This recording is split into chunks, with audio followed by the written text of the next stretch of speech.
Welcome back to the workshop. I'm Josh. I'm here with Kody from Born and Raised Outdoors this week, and we're talking about the 3 most important things to remember when sharpening your knife in the field, specifically in the elk woods.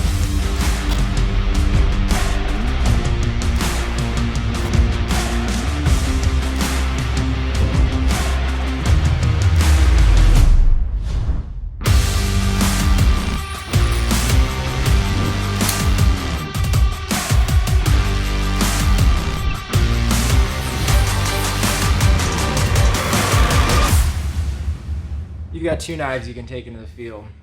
You're gone for a month. What do you take? I'm a EDC and neck knife. So Another neck knife. I am honestly like it's one of those things. I actually end up using it probably more than my EDC just because of the convenience. It's like right there. Kind of makes you feel tough, manly. You know, like it's just there. Yeah, so yeah, I 531 and then 15-200 altitude. So those are the 2. Yeah, it's pretty easy, straightforward. And I like the biggest thing with that altitude is that S90V. So it's pretty much sharp the whole time. And if it dulls just a touch, I kind of one of those things, touch it up real quick. Yeah. Yeah, you take a couple of fine abrasives to it, and you're basically just kind of straightening out that edge that's there, and making sure that if there are any dulled or rolled spots, that you're fixing those back up so that it continues to give you the performance you need. Like that knife right there's original since the first prototype in 2017. So oh wow, it's been through how many elk? That it's probably touched, I would say in that 10, probably close to 10 or so. In 3 years. Yeah. That's pretty good. You know, and it's in spring bear and I use it waterfowl season, kind of do it all. The go-to. Yeah, exactly. Meat knife. Yep, meat knife.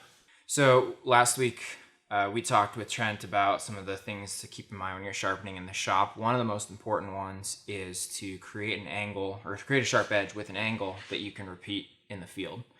And you guys use this pocket sharpener a lot. Yep. And you guys got your name on it there.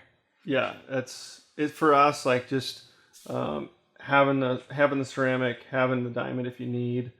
It's lightweight. There's no moving parts. You can't lose. You know, for the most part, it's pretty much always there, ready to rock and roll. Ready to go. How often? So you get an elk down. Your knife's probably sharp. How often are you touching up the knife while you're I would say like during an elk process, you know, we usually break it down with 2 guys. So, you know, there's a guy in the front half, guy in the back half. And usually after you get 1/4 done, you know, touch it, stop there, touch it up. And then that same, so I would say with 2 knives, 2 times, so 4 total, you know, essentially. So one half. It's worth stopping and for taking sure. a break. Yeah. And sometimes, especially like you get into a bull and it's like got super thick neck hide, you know, that'll dull even on that S90V pretty quick. It's amazing how fast hair can dull the blade. Exactly, hair, and you know, in September they're all rutted up and all muddy, and so you get that dirt and you throw that back hide. And we've kind of definitely techniques in the field like how we break them down, trying to go with the hair grain instead of cutting into it. It seems like you won't dull them as fast. Interesting. So going with the grain of the hair down instead of going up, per se. So it seems you're starting there at the neck and working down the back. Right. It's different than I've ever. Yeah, and so you're not cutting the hair when you're going up into that, and you're just kind of splitting, splitting and finding and it your helps way down. too, just in the meat care side of life, is you don't get all that cut hair laying right there on that. Wow, so learn something there. Yeah, that's a good tip. If you're by yourself, if by yourself, kill 4 bull. times. I would say about 4 times during, and it's not like going back to the diamond. It's just touching up on the ceramic. 5 to 7 passes type of deal, and then you're back into it. So when you got a sharp knife, it'll glide through hide pretty good. And when you start to get dull, it's that shorter, that first sign of like having to put more pressure. When you cut, your cuts are going to be shorter because that, you know, it's not like sliding through and you're getting a long 6-7. You're going to start getting that 2-3 inch type. Yeah. So that's pay attention to it as you're going. Exactly. And make sure you're not. Through the most part, like when you're in meat. You know, it's pretty easy to cut through meat. It's in that skinning process and through the hide is when you're going to really tell that it's a dull. Getting the bulk of the breakdown. Exactly. Yep. Makes sense. Yeah, way easier to sharpen or to touch up and hone and re-straighten that edge than it is to resharpen. Yeah, it's kind of one of those things early and often. So just to maintain that sharp knife versus having to stop and resharpen. And a lot of times, if there's 3 or 4 of us standing there, like Trent's the meat guy, he's in there carving, and he'll hand a knife and I'll sharpen it up, hand it back to him. Just kind of part of that camaraderie breakdown side of it. That's cool. Yeah, I bet you guys got a pretty good process there. Yeah. How fast do you get an elk from coming up on a kill to packing out? We tend to now is like that time of like we kind of drag it out and do whatever. But realistically, with 2 guys, we can be done in 45 minutes. On cranking, and if we have a mission, and we got to get this thing done, taken care of. And then the case like last year, Trevor and I killed a bull in Colorado, rifle season, 12,000 feet.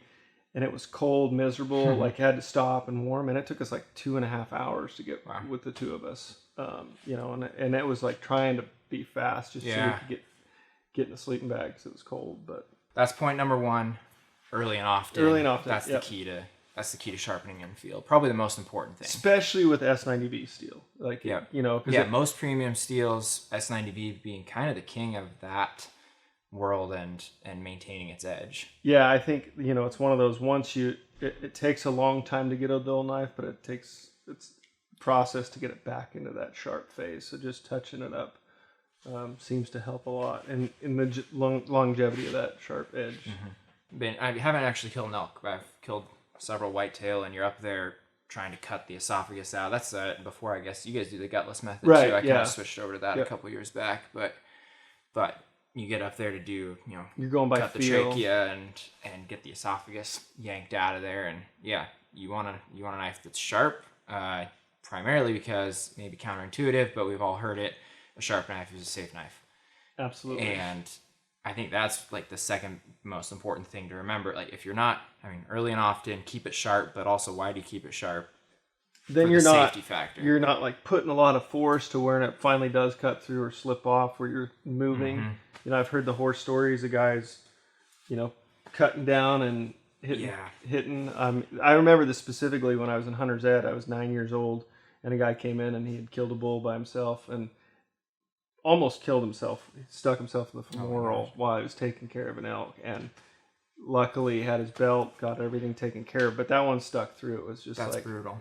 Kind of taking your time, but having that sharp knife so you're not applying a lot of force in behind when you're cutting. We enjoy the process of everything. So just take your time, slow down, and let it be a part of what you're doing and enjoy it. So I think one, having a sheath handy where you're going to place it back in the sheath, if you're going to take and move.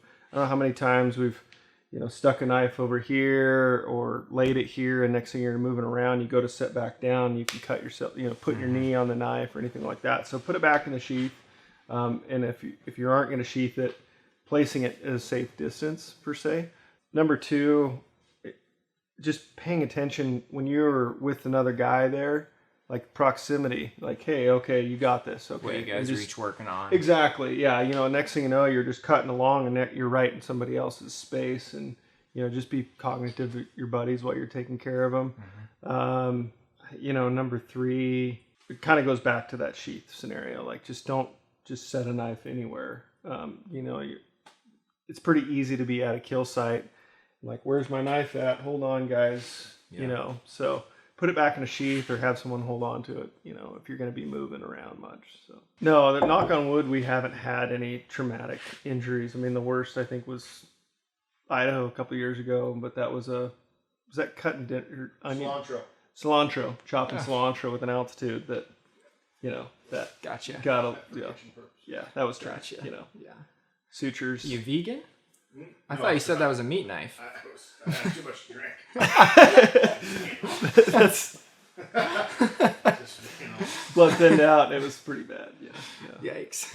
One more tip that I'd throw out there not for necessarily knife safety, but back to sharpening in the field would be convenient and proper storage for your sharpener. Just if it is something you're supposed to do early and often, then you better have that available to you at the ready. Yeah. So whether or not it's kind of on the outside of the pack or I go right on our EXO, right in the top lid. that brain. Yep. Yeah. I just have it right there. Like I said, if I don't have this around my neck, that's where my knife's at, and it's right there, the sharpener, both of them right there. So yeah, you pull it out ever when you're not like when you're not at a kill site and you're actually I mean, it's like one of those sitting around at night, you know, sharpening after you eat, and if we got a fire going or whatever, just hanging out. Sharpening broadheads definitely is one.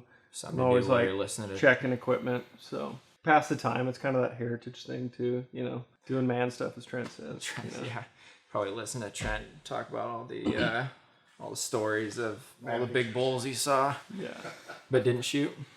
You guys carry this one just because it's small, lightweight, nothing more than you need. Yeah, I have one of these in the truck. Definitely, I've got my little like archery doodads and all the equipment that goes along with it. One of those is in there. Use it as a broadhead wrench, and then so I'll walk through real quick sharpening on the field sharpener with this guy, and we'll see if we can be cutting paper by the end of it. We'll start on all the way on the coarse because this thing is dull. It's rough, and then fine diamond, ceramic. And we'll go all the way to leather to see where we're at. Okay.